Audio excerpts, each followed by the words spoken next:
तो हम लोग क्या पढ़ने वाले हैं? बलयुग्म का आघूर्ण। देखिए, बात नहीं करें।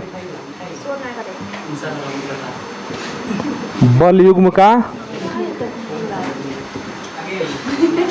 आघूर्ण, बलयुग्म का।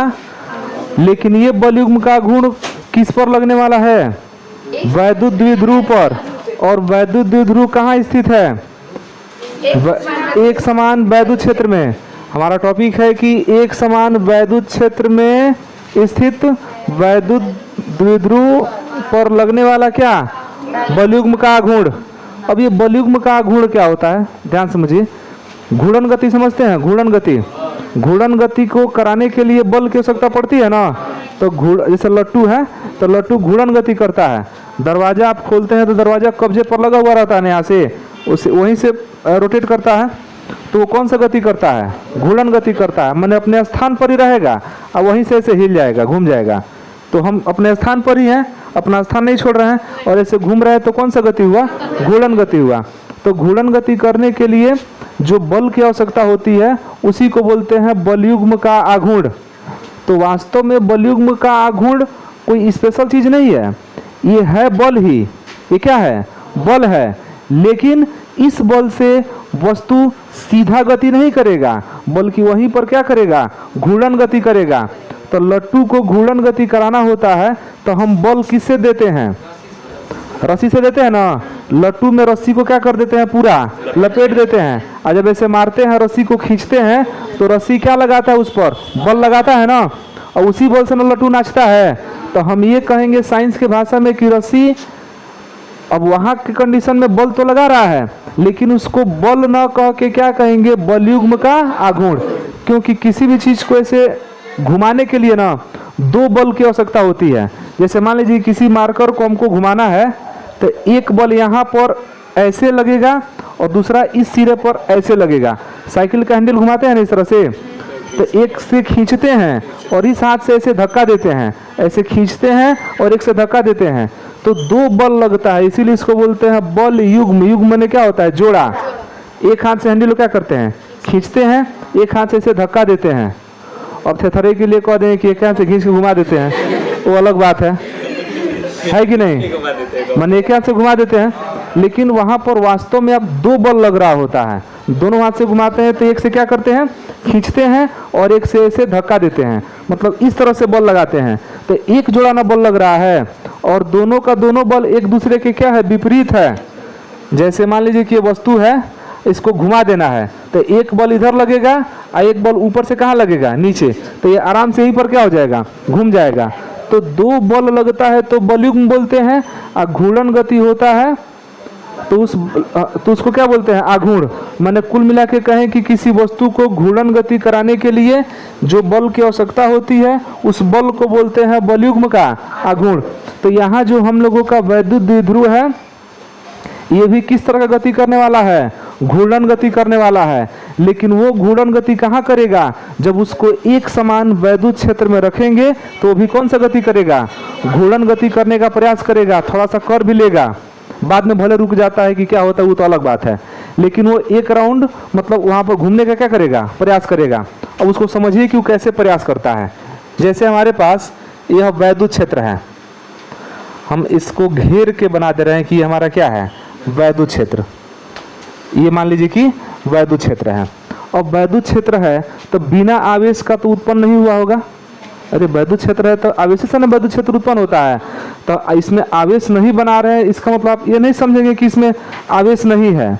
इसमें आवेश है और उसी आवेश के कारण ये चारों ओर क्या उत्पन्न हुआ है? वैद्युत क्षेत्र। और इसी वैद्युत क्षेत्र में हम एक वैद्युत द्विध्रुव रख दिए हैं। ध्यान दीजिएगा, इसी में हम क्या रख दिए हैं? वैद्युत द्विध्रुव। और ये आपका वैद्युत द्विध्रुव -Q और +Q आवेश से मिलकर बना हुआ है। नाम दे देते हैं A और B, जैसा कि हम लोग देते चले आ रहे हैं नाम को। बीच की दूरी को हम कितना से दिखाएं जी? 2L से ना दिखाए हैं। तो यह पूरा किसका काम करेगा? 2L का। थोड़ा ध्यान से इसको समझना।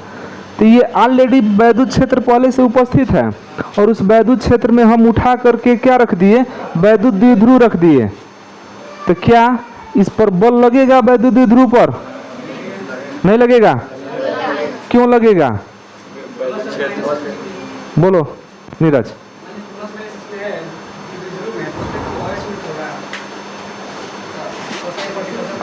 हाँ बताओ बताओ बताओ, हम समझ नहीं पा रहे हैं, थोड़ा सा क्लियर करो। जैसे कंडीशन समझ रहे हो ना हम क्या पूछे हैं? ये वैद्युत क्षेत्र है, आप वैद्युत क्षेत्र में एक वैद्युत द्विध्रुव रख दिए हैं, तो क्या इस पर बल लगेगा? ये कौन बल लगाएगा? इनका दोनों आपस में बल लगेगा। कौन आवेश? हाँ, जो वैद्युत क्षेत्र का आवेश है वह, और इसमें का यह आवेश, दोनों आपस में बल लगाएंगे। ठीक है, बढ़िया सोचा है, यही बात होगा। अरे जो वैद्युत क्षेत्र उत्पन्न किया है वो कोई ना कोई आवेश ना होगा, तो उसका आवेश अब वैद्युत द्विध्रुव में का एक कौन आवेश आपस में या तो प्रतिकर्षण करेगा, नहीं तो क्या करेगा? आकर्षण। दोनों में से कोई एक करेगा ना। अगर मान लीजिए कि जो हम वैद्युत क्षेत्र उत्पन्न किए हैं वो धन आवेश के कारण है, हो सकता है कि वो कैसा आवेश हो? धन आवेश। उसके कारण ये वैद्युत क्षेत्र उत्पन्न हुआ है, तो वह धन आवेश इस माइनस वाला को तो प्रतिकर्षित करेगा नहीं, आकर्षित करेगा। आप प्लस वाला क्या करेगा? तो हम यह मान लेते हैं कि उसका जो ऋण वाला जो धन आवेश है उस माइनस वाले को प्रतिकर्षित कर रहा है, माने अपने तरफ खींच रहा। हाँ गलत हो रहा है, आकर्षित कर रहा है। ये अंदर प्लस वाला है, तो प्लस वाला इस माइनस वाले क्या करेगा? आकर्षित करेगा, लेकिन इस प्लस को तो प्रतिकर्षित करेगा। इसका मतलब ये है कि इस द्विध्रुव के जो दोनों आवेश है उस पर बल तो लगाएगा, वह यह आवेश बल तो लगाएगा, लेकिन वो बल एक दूसरे के विपरीत होगा। जैसे ये आपका द्विध्रुव है, ठीक, इसमें ये वैद्युत क्षेत्र है, ये आपका द्विध्रुव है, यह माइनस क्यू आवेश है, यहाँ पर क्या है? तो ऑलरेडी इस वैद्युत क्षेत्र में कोई ना कोई आवेश तो काम कर रहा होगा, तो वह जो आवेश होगा वह या तो धन आवेश होगा, नहीं तो क्या होगा? ऋण आवेश होगा। तो अगर हम मान लेते हैं कि वो धन आवेश है, तो वह इस माइनस वाले को तो अपने तरफ खींचेगा, वो आप प्लस वाले क्या करेगा? दूर हटाएगा ना, धक्का देगा। इसका मतलब इस द्विध्रुव पर दो बल लग रहा है, एक माइनस वाला आवेश पर और एक प्लस वाले। दो बल लग रहा है तो इसको बलयुग्म कहेंगे। दो बल लग रहा है तो क्या कहेंगे? लेकिन यह बल इसको घुमाने का प्रयास करेगा। इसको देखिए, ये वाला मान लीजिए कि द्विध्रुव है, एक बल इधर लग रहा है, यह वाला इधर लग रहा है, एक बल नीचे से ऐसे लग रहा है, तो यहाँ तो घूम जाएगा ना यहाँ से। तो जो घूमने का प्रयास कर रहा है यही ना बल इसको घुमा रहा है, या घुमाने का प्रयास कर रहा है। तो इस घुमाने के प्रयास में जो लगाया गया बल है यही क्या कहलाता है? बलयुग्म का आघूर्ण। तो हमको यही ज्ञात करना है कि जब हम द्विध्रुव को एक समान वैद्युत क्षेत्र में रख देंगे तो इस पर कितना बलयुग्म का आघूर्ण लगेगा। दो बल लगेगा ना इस पर, एक माइनस वाले पर एक कहाँ लगेगा? एक प्लस वाले पर। दोनों की दिशा क्या होगी? विपरीत होगी। तो जब इसी पर बल लगे, एक इधर से लगे और एक इधर से लगे, तो घूम नहीं जाएगा यह। तो ये किसके कारण घूम रहा है? बलयुग्म के आघूर्ण के चलते घूम रहा है। तो आप ये समझेंगे कि बलयुग्म का आघूर्ण वास्तव में क्या है? एक तरह का बल है जो किसी वस्तु पर लगता है, और वह बल उस वस्तु को क्या करता है? घूर्णन गति कराने में मदद करता है, या घूर्णन गति कराने का क्या करता है? प्रयास करता है। इसमें कोई समस्या? अब चलिए इसको समझते हैं। ये एक समान वैद्युत क्षेत्र है। ये क्या है? एक समान वैद्युत क्षेत्र, ठीक। और ये ऐसे है, ये पूरा वैद्युत क्षेत्र है, समझ रहे हैं? ये सब क्या है? ये वैद्युत क्षेत्र है। और वैद्युत क्षेत्र को हम किसे दिखाते हैं? ई से। और ये वैद्युत क्षेत्र की दिशा को दिखा रहा है, जो तीर है ना, ये बता रहा है कि वैद्युत क्षेत्र इस दिशा में है। और कितना वैद्युत क्षेत्र काम कर रहा है? ई। इसको थोड़ा ठीक से बना देते हैं। तो हमारा चित्र कुछ इस तरह है। ये भी एक तरह से छोटा सा डेरिवेशन ही है, इसको थोड़ा ध्यान से समझ लेंगे। ये आपका क्या है? वैद्युत क्षेत्र। और इसी वैद्युत क्षेत्र में ध्यान देना, एक आपका रखा हुआ है वैद्युत द्विध्रुव। क्या रखा गया है? वैद्युत द्विध्रुव। ये माइनस क्यू मान लीजिए, और इसको क्या मान लीजिए? प्लस क्यू, ठीक। इसके बीच की दूरी कितना है? 12 है। इसके बीच की दूरी कितना है? 12।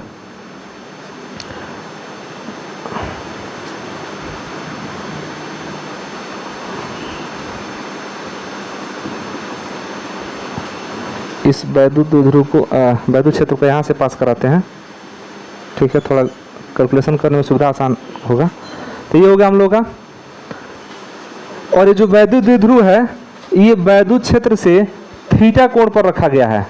कितना कोण पर रखा गया है? तो वैद्युत क्षेत्र इस आवेश पर बल लगाएगा ना। हम लोग वैद्युत क्षेत्र का परिभाषा भी पढ़े हैं कि किसी आवेश के चारों ओर का वह क्षेत्र जिसमें कोई अन्य आवेश आकर आकर्षण या प्रतिकर्षण बल का अनुभव करता है, क्या कहलाता है? वैद्युत क्षेत्र। तो वैद्युत क्षेत्र ऑलरेडी है। आवेश जब जाएगा तो आकर्षण या प्रतिकर्षण बल का अनुभव करेगा। तो दोनों चूंकि विपरीत आवेश है, एक माइनस है और एक क्या है, तो एक पर आकर्षण लगेगा, एक पर क्या लगेगा।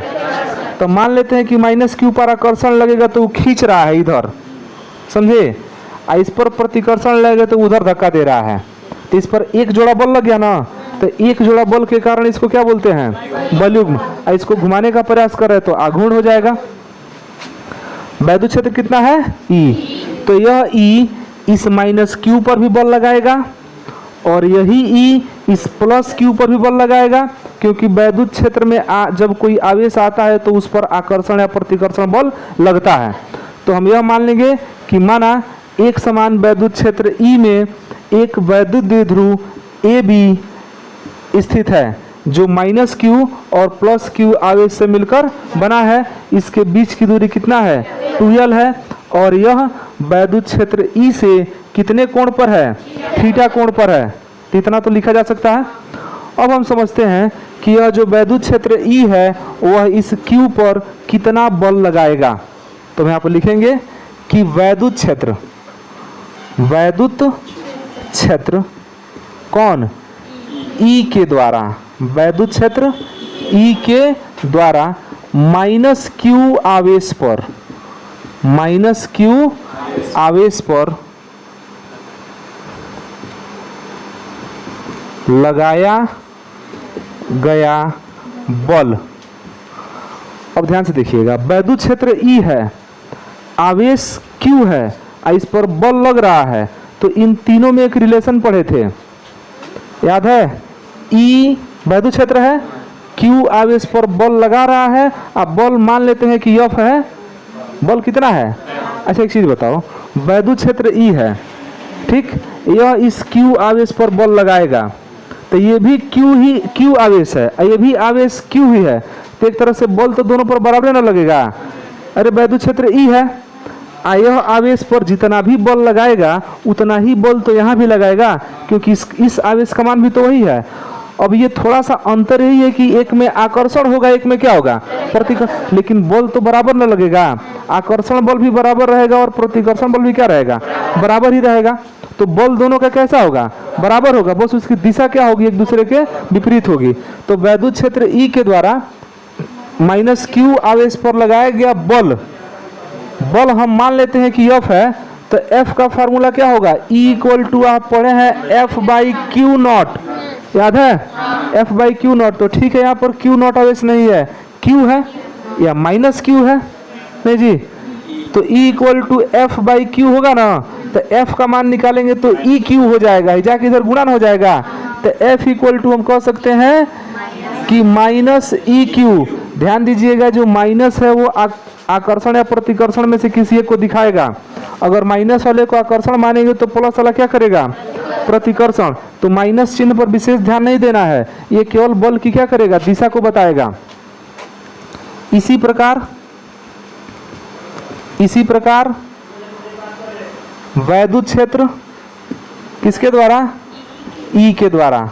वैद्युत क्षेत्र E के द्वारा किस पर? Q आवेश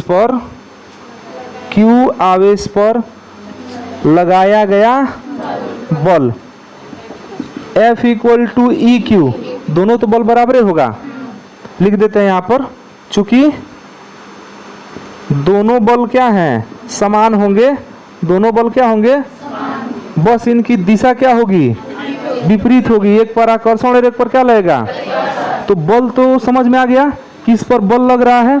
अब यही है कि एक पर आकर्षण लग रहा है, एक पर क्या लग रहा है, और इसी बल के द्वारा जो है यह वैद्युत द्विध्रुव को घुमाने का क्या करेगा? प्रयास करेगा। अब लिखते हैं कि यदि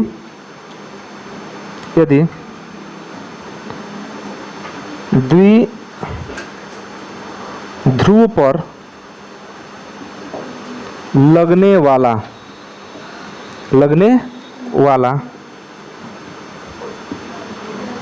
बलयुग्म का आघूर्ण टाउ हो तो, टाउ एक बल ही है लेकिन यह स्पेशल बल है। यह बल सीधा गति नहीं कराता है, वहीं पर क्या कर देता है? घुमा देता है। एक तो मान लीजिए कि जैसे मान लीजिए फुटबॉल है, तो फुटबॉल को किक करेंगे तो बल लगेगा ना उस पर, तो फुटबॉल तो सीधा गति कर रहा है। सिक्का को मान लीजिए कैसे पकड़ के नचा दे रहे हैं, सिक्का नचा रहे हैं, तो बल तो वहाँ भी लग रहा है, लेकिन क्या सिक्का फुटबॉल जैसा गति कर रहा है? सिक्का तो अपनी जगह पर ना घूम रहा है, तो सिक्का पर भी हम बल ही लगाए हैं। अब फुटबॉल पर भी क्या लगाए हैं? बल ही लगाए हैं, लेकिन दोनों को अलग अलग कंडीशन में काम वही हुआ है, लेकिन नाम अलग अलग है। एक को बलयुग्म कहेंगे, बलयुग्म का आघूर्ण कहेंगे, और एक को सामान्य रूप से क्या कहेंगे? बल कहेंगे, जबकि बल हम दोनों पर लगाए हैं। तो वही बलयुग्म का आघूर्ण क्या हो? टाउ हो।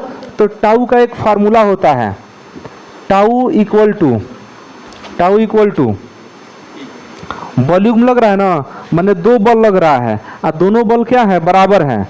दोनों बल क्या है? तो लिखेंगे एक बल, एक, दोनों बल नहीं लेते हैं, दोनों बराबर है ना है, तो कोई एक बल ले लेते हैं।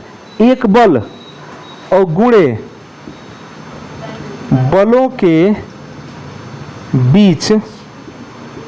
बीच की लंबवत दूरी, ये दोनों बल है ना, एक इधर लग रहा है और एक इधर लग रहा है, तो दोनों बलों के बीच की जो लंबवत दूरी है वो यही होगा। अरे एक बल इस लाइन पर है और एक बल इस लाइन पर है, तो दोनों बलों के बीच की लंबवत दूरी यही ना होगा।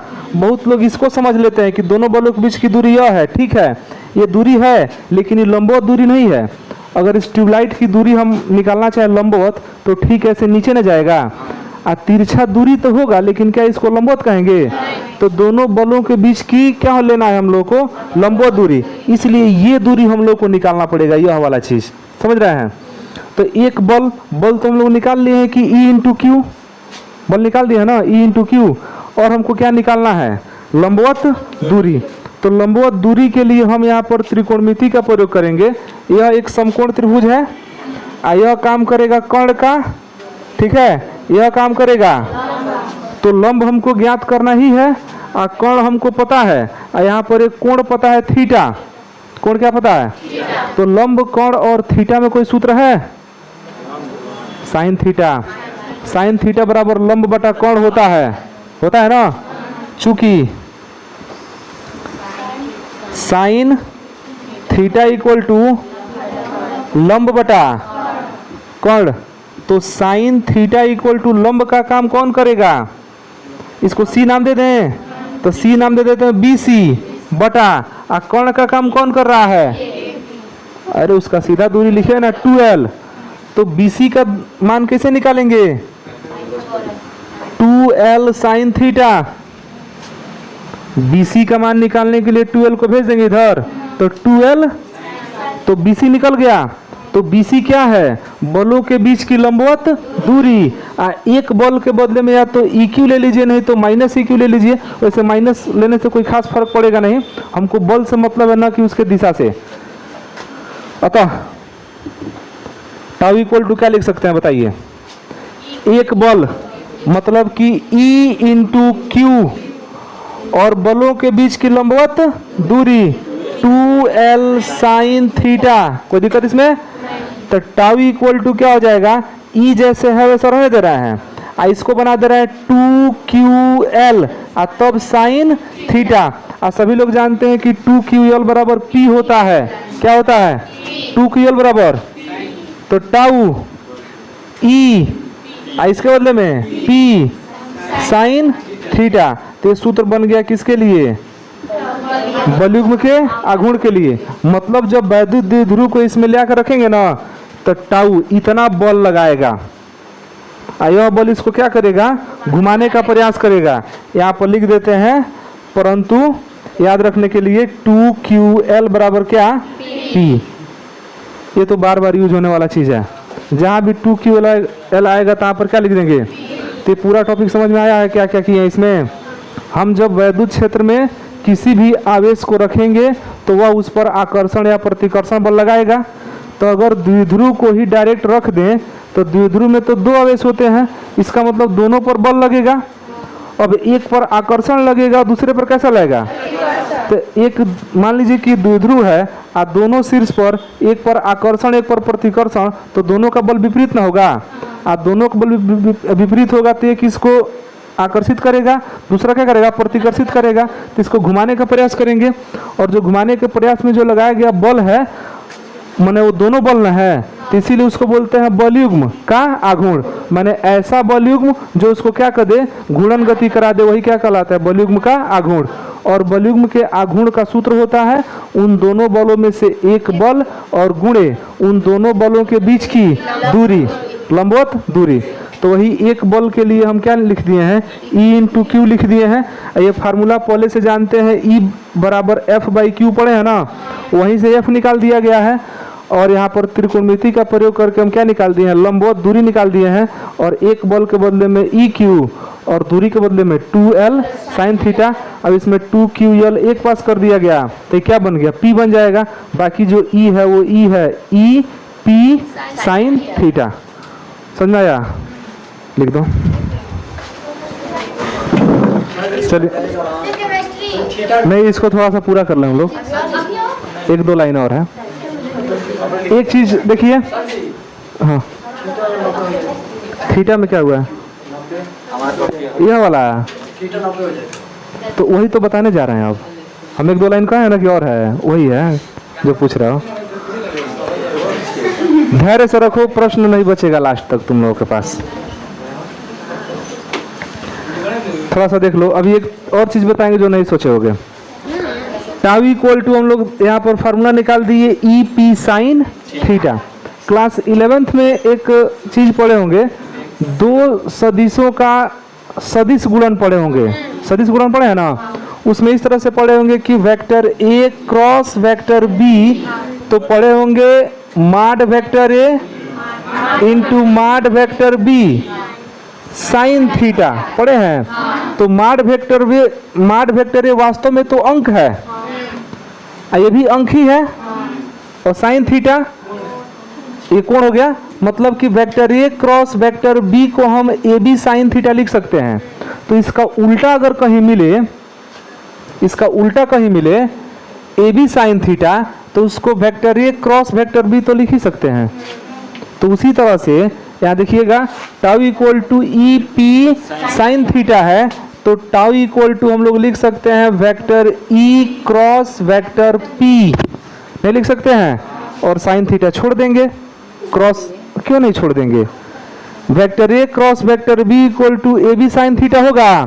तो जब इसको हम जब क्रॉस मल्टीप्लिकेशन उसमें लिखेंगे, वेक्टर के रूप में लिखेंगे, तो साइन तब क्यों लिखेंगे, इधर से इधर आएगा तो साइन खत्म हो जाएगा।